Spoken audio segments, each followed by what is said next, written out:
Greetings.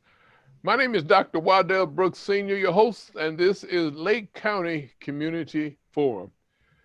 This evening, we're talking with Pastor Wheeler Parks Jr., the cousin of the late Emmett Till. Greetings again. Greetings, Dr. Brooks. We're very challenged to have you as a guest on the Lake County Community Forum. I met you. You were a keynote speaker at the National Association for University Women North Shore, Illinois branch. It's the 25th annual Salute to African American Educators Luncheon, Saturday, February the 15th, 2020, at the Doubletree by Hilton Hotel in Mundelein, Illinois. You remember that? Yes, sir. Great time. Had a great time there. The title of your talk was "The Spark of the Civil Rights Movement," the Emmett Till story. It's my understanding that there were Rosa Parks was given credit to the beginning of the Civil Rights Movement. It was 1955 also, but it's my understanding that she gave the spark of the Civil Rights Movement to the Emmett Till. So we have here two people here, but the Emmett Till story. But tell us a little bit about yourself to start with. Who is Wheeler Parks Jr.? Wheeler Park. I was born in Mississippi, Slaughter, Mississippi, in 1939. And my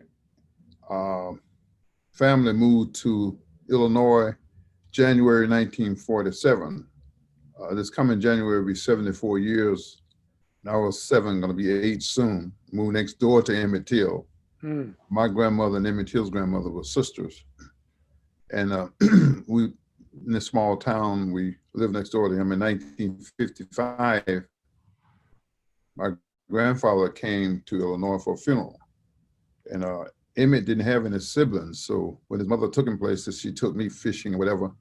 And so he found out that I was going to Mississippi. And at that time, I was 16, he was 14. My formative years was spent in Mississippi, so I'm very familiar with the mores of the South. Emmett was not, and the big question was, should we let him go? They went back and forth, and Emmett was very persistent when he wanted to do something. So they wanted to decide to let him go because they know Mississippi and its fun-loving prankster ways was not going to fit. And they knew there's going to be a problem, could be a problem. And exactly what they thought could happen, that's exactly what happened. So we went and I left from downtown at 12th Street Station. He called it out on 63rd Street at Dorchester. And of course, we motored down, went down on the train to Money, Mississippi. And we were there a few days. Of course, you know, should I go right on to the story or do you want me to stop there? You have yes, we like for you to go ahead. Okay, all right. So we were there a few days and we lived about 3 miles.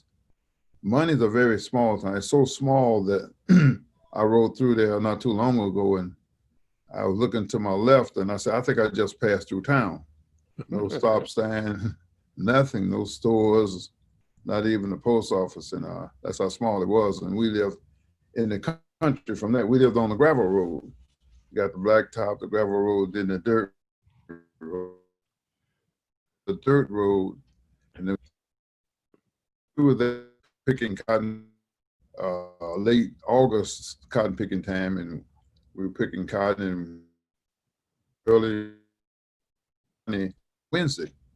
And we got up there, and of course, we're milling around. It's getting to be dusk dark, and there's so many stories that has been told about what happened at the store. And the mind-boggling thing is that after what happened, I was interviewed about 30 years later. And when I was interviewed, they said I alleged, but some of the stories were told as to what happened at the store. So I can give you my take on what happened, I Mark Twain said, "An eyewitness would destroy a good story." So if you want me to proceed, I can proceed. Oh, Father. Yes, go ahead. Okay, all right. So Because we went to this. we're getting the original now. You're not gonna say Wheeler alleged. Right. I couldn't believe it when I told my story, and all the guys that wrote the story, what happened, was not there. Have you seen Eyes on the Prize? Right. My cousin is telling that story. He was not there at all. Mm. That's one of the most erroneous. And I'm learning something about journalism and story, how something can get such a grip and have such an impact. And there's no truth to it at all. I mean, how do you correct it? How do you correct it? So my cousin is telling what happened at the store, and we couldn't even believe it. We saw him on TV. He said, "Man, what is he talking about? He wasn't there at all." I mean, he wasn't there at all. So he Okay. told what happened at the store, and I won't get into all. That's one of the stories that were told was not true. So there was a few of us gathered around the store. So I went into the store, thought I purchased some things, and while I was in the store, I remember vividly that Emmett Till came in while I was there, and of course I said, "Wow, I hope he got his mores, his yes sirs and no sirs and yes ma'ams together," because I know in the South they're gonna make sure you say it. You can't give a one word answer. They're gonna fix it so you're gonna say yes sir, no sir. They're gonna make sure you get that. And I said, I hope he got that together. So I left him in the store. He was in there just a short time. My uncle Simeon went in with him. He was 12 years old.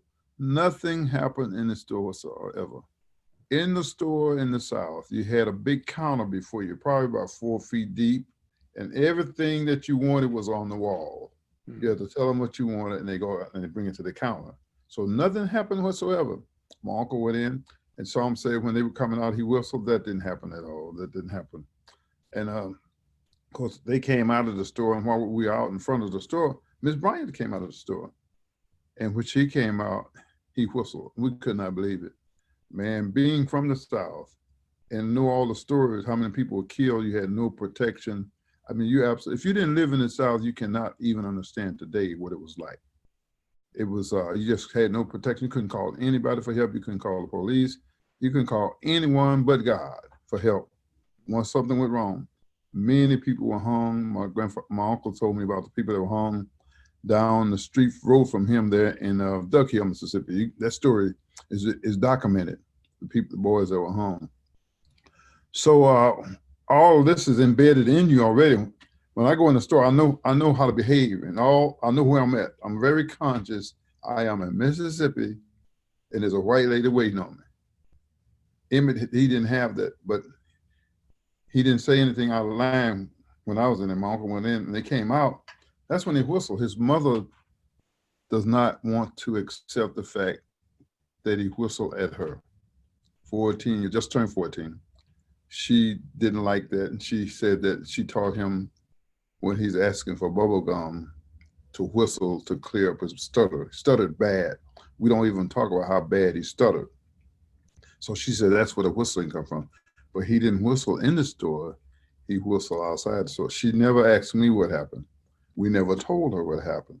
But she knew that some guy put out a book called The Wolf Whistle. That's how that story got. So her explanation for the wolf whistle was that he was asking for bubble gum, and he stuttered, so he whistled. She taught him how to whistle to clear up his stutter. And of course, we jumped in our car when he did that. No one had to tell us to go. We knew that he had violated one of the southern mores, and we hightailed it out of town. And we couldn't take off at first because someone had lost a cigarette in Miami. He's scared. Because we know he is violated. We know he really messed up. And we were going, and we thought they were after. We said, man, they're after by now. It's just dark. They said they're after us. My uncle driving, he's 16, and about 7, 8 of us in the car. So he sped up and pulled to the side, and we all jumped out and down to the green poles are beating our legs. And I remember Emmett falling, and we falling over each other, and the car went right on by. And we were grouped at the edge of the road. And Emmett asked us not to tell my grandfather, who's right. There's a girl in the group with us named Ruth. She said, this is not over. I know those people, and you're going to hear some more from it. It's Friday. This is Wednesday evening. So being 16, 12, 14, whatever we were, we kind of forgot about it. We away from the store. We in safety now, safety zone now. We out of the arc of danger. We feel so. Wednesday night passed. Thursday passed. Nothing said. Nobody did anything. Friday, nothing was said. Done. Saturday down south on Saturday, everybody come from all these little hamlets, little cities, the little country towns in the town of Greenwood, and people were everywhere, wagons and cars and trucks, and we had a great time. Of course, by midnight you got to get out of town because the police will tell you you're going to be late for Sunday school, so that does that. So on the way we stopped at a place called 4/5, which is still there, Plantation. That's one of those jukes out there. They playing the music and drinking White Lightning. So we left on our way back to my grandfather's house, which is in money. My uncle Maurice was driving, he's 16 years old, and he hit a dog. And when he hit the dog was yelping and yelping. So Emmett started crying. He's very sensitive to animals. And we got home about 12. And then about 2:30 in the morning, I hear these people talking to my grandfather. You got two boys here from Chicago. We want to talk to the one that did the talking at the store. And I said, my God, I'm getting ready to die. These people are getting ready to kill us. I knew the stories. I knew how many, I didn't know how many people had been killed, but I knew that you had no protection. So I just started praying, being raised in a very religious home. And my grandfather was there, but I didn't think about calling him. He was in trouble too, as far as I'm concerned. So I started praying. I said, God, it was a turning point in my life. I said, if you just let me live, I know I'm finna die. When death is imminent, you think of all the bad things you've ever done. And I'm thinking about that. I said, Lord, if you just let me live, I'm gonna do right. Literally shaking like a leaf on a tree. We was in a big former landowner's house. They always says a shack. 4-bedroom room back to back, no hall. And my grandfather was in the first room off the porch, and I was in the room next to his. Grandfather knew he didn't come out he wasn't that his way. So he came to my room first. And when they came in, it was dark as 1,000 midnights. I mean, they came with a flashlight and a pistol. I'm shaking, stretching my eyes, and I closed my eyes to be shot. It's a horrible terror. It's pure terrorism. 2:30 in the morning. It's supposed to be the safest place. Your home should be the safest place on earth. Sunday morning at 2:30 in the morning, that should be the safest place. I am scared to death. They came by me, I closed my eyes, they didn't shoot me, and I opened my eyes and it went right on by. They found Emmett in the 3rd bedroom. By now, my cousin had told a story on Eyes on the Prize. Now he's part of so he's there now. I didn't know he was there, but he was in the 2nd room. And of course, he didn't wake up. My uncle in bed with me didn't wake up. My other uncle in the house didn't wake up. He found Emmett in the bed with my 12-year-old uncle, my youngest uncle, Simeon, and roused him up. And I couldn't tell what was being said, but things were not right. They were very angry with him. I think he wanted to put on his shoes. He trying to be civil and I don't put my shoes on without putting my socks, that kind of stuff. And he got too far out of line, even trying to explain, you don't do that in Mississippi back in 1955. Of course, they left with him. I just cut that short. They left with him. That's the last time we saw him alive. My grandmother ran next door to some white people living next door. She tried to get some help there, but they wouldn't help. And they left with him that morning, Sunday morning. And, well, how did they determine that Emmett was the one? Because you was in the room next door. They determined, they said looking for, somebody told them where we were. They said looking for a fat boy from Chicago. Okay. And you were He was skinny. plump. You were skinny with the. Like kids are now, but yeah.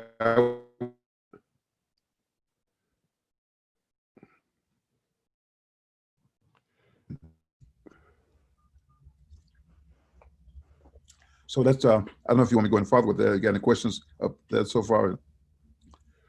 You want me to keep going, or you want to add something now? Well, here we know what happened, not allegedly, but what really happened at the store, and also I was concerned about the house there.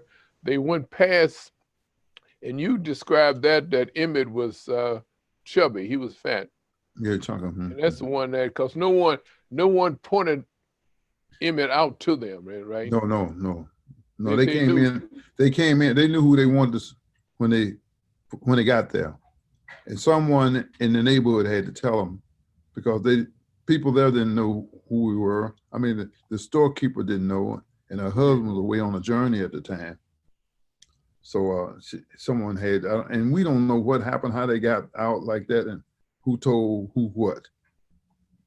But they had grabbed, mind you, they had grabbed a couple other guys thinking it was Emmett.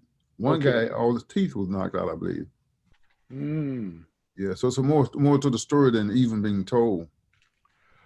But this must have been really a great emotional effect upon you then and now, right? It was pure terror, Dr. Brooks, pure terror, terrorism. I mean, I couldn't have, years later, my uncle said, Wheeler, I think you're still scared, you know. It was 10 years before I went back down there, you know. And I thought I saw one of the guys in my town here. Man, my heart stopped beating because you had no protection. And that's where we grew up in America. And I saw what happened to that guy up there in Minnesota. I said, that's the same spirit that they had down in Mississippi, Emmett Till. Same kind of attitude, you know. So things have changed in that now we got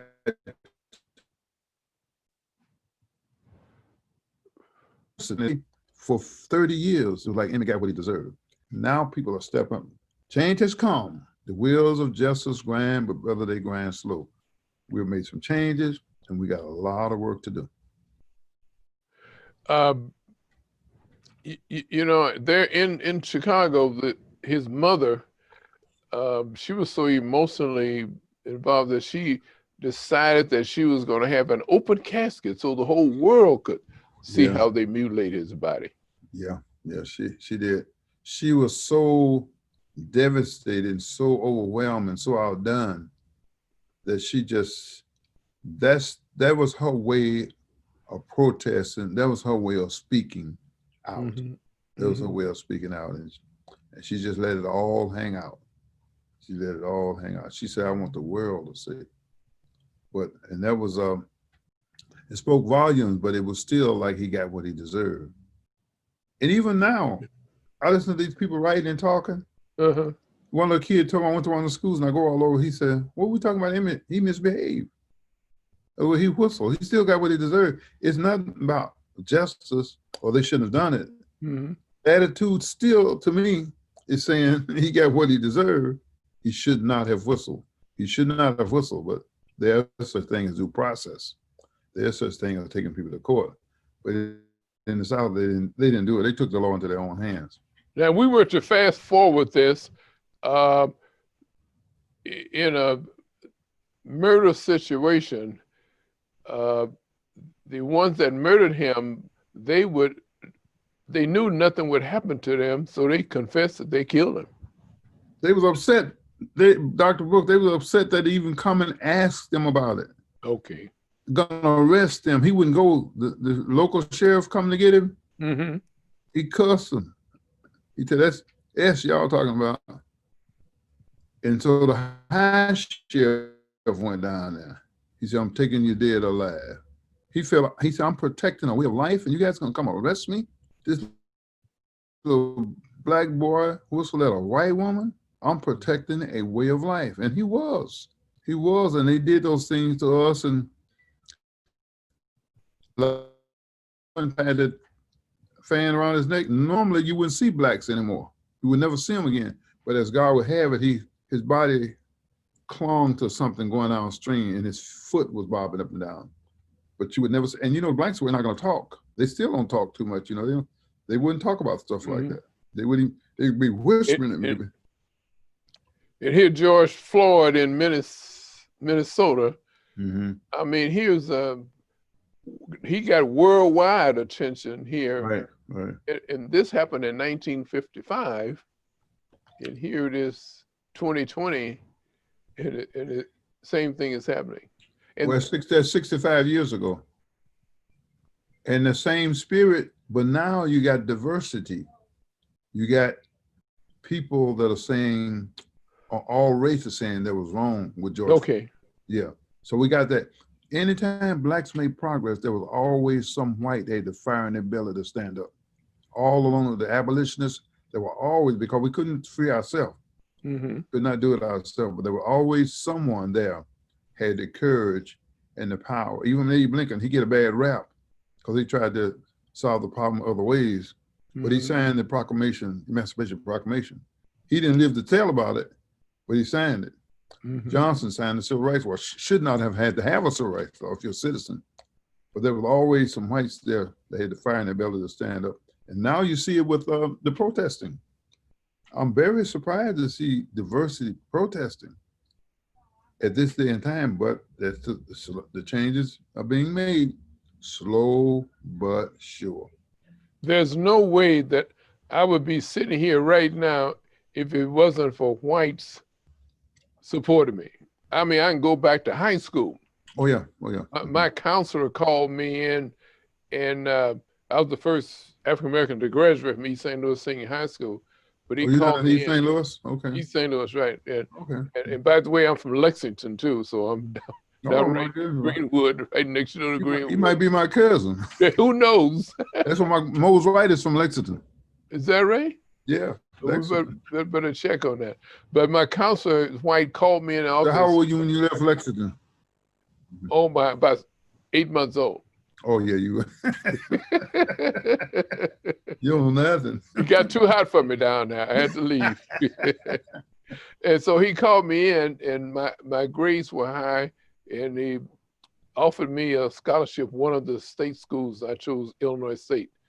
And all along the line, my supervisors all the way through my career were white. Somebody help you, yeah. Yeah, and they would have to be white, you know. Yeah. So I But sometimes we need to be reminded of that. Right. I don't mind letting people know, you know. Yeah, right, but we need to tell them. Yeah, right. Okay, now, when even back, I asked your wife about Gus Savage. Now, you probably knew Gus Savage, but she didn't know Gus Savage in Chicago. Did you know him? Everybody knew Gus. She knew Gus. I don't know what she's talking about. She knew Gus Savage? She must be having a senior moment. Because he was the one that went to Harold Washington, right? And got him to, establish a memorial in honor of Emmett Till. Well, he didn't establish it. I guess he got the ball rolling. Yeah. There was Gus Savage and the other guy, and some more. It was some more people too, but they did it. They did do that. Right. Boy, the story has to be told, and that's the reason I invited you, and I'm happy that you accepted to come. Did you touch something, baby? I got you in trouble now, huh? You said I touched something. You must have. What are you talking about? No, Gus. The video was off. It's on now, right? Yes. Okay. All right. I had my hand up here. Oh yeah, that's keypad. Don't touch that. I'm getting a lesson over here. Okay. And that's been for how many years? We're okay, I think. Yeah. How many years? Well trained.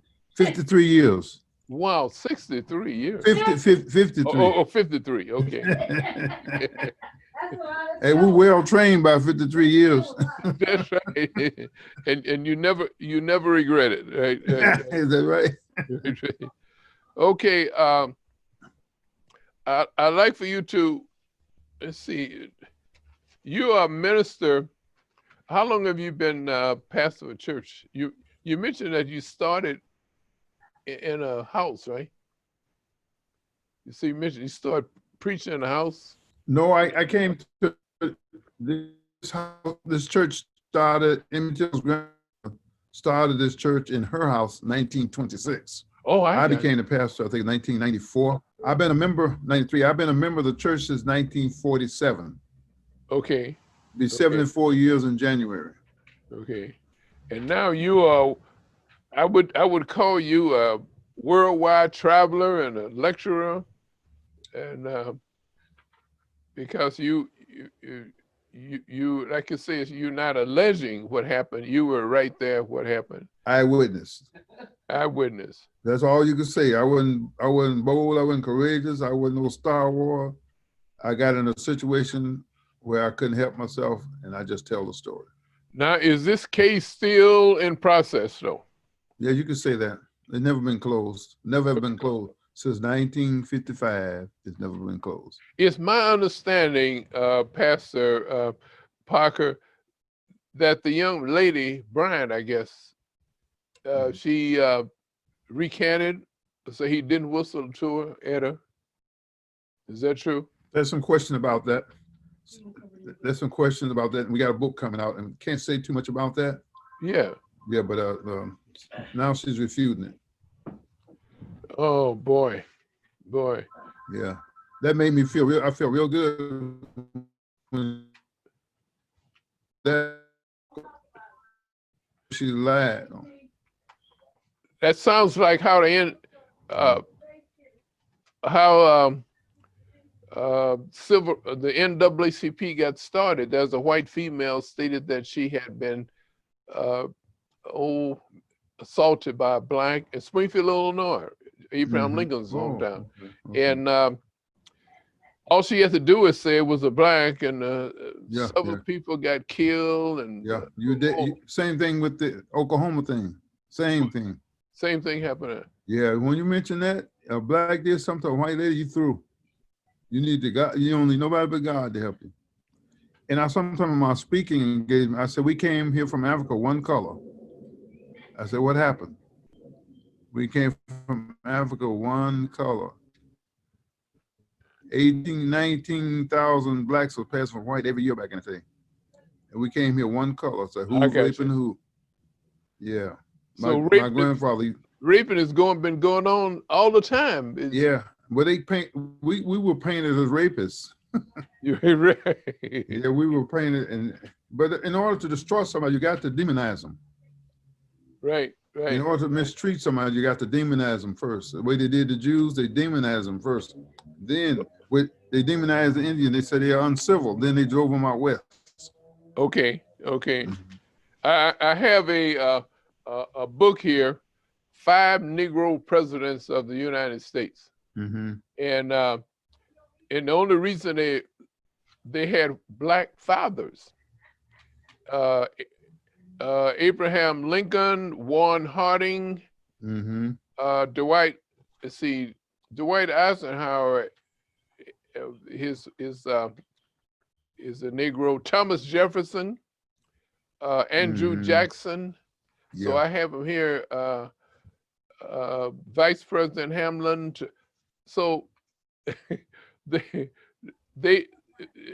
raping was not one-sided, right?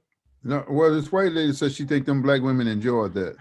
Okay. It wasn't right. But when she said like Strong Thurman. Oh, that's right. Strong Thurman. Just about Strong Thurman. Yeah, he's the one. He got this. He was a racist, but he had this black girl by this black woman, and she looked just like him. The Lord fixes her. But it was a common thing down south. Very common. Very common. And she wouldn't say anything until after he passed away. Then I guess. Huh? Yeah. But that was common in the South. I got so many cousins. I got many cousins look white. Matter of fact, I thought they was white. Okay. Yeah, right. You probably, let's say, cause you can't go back too far, and your background there you find white, right? Yeah, my dad is 55% European, and I'm a fourth. Okay. Yeah, so you see his dad, and some thought he was white. My dad. Okay. And then you see his dad and his granddaddy. Ladies and gentlemen, we've been talking with Pastor Wheeler Parks Jr., the cousin of the late Emmett Till, and is going around the world telling the true story of what happened to Emmett Till in Money, Mississippi in 1955. And that was the spark of the civil rights movement by the Emmett Till story. Thank you, ladies and gentlemen, for listening to another awareness session on Community Forum. My name is Dr. Wadell Brooks Sr., your host.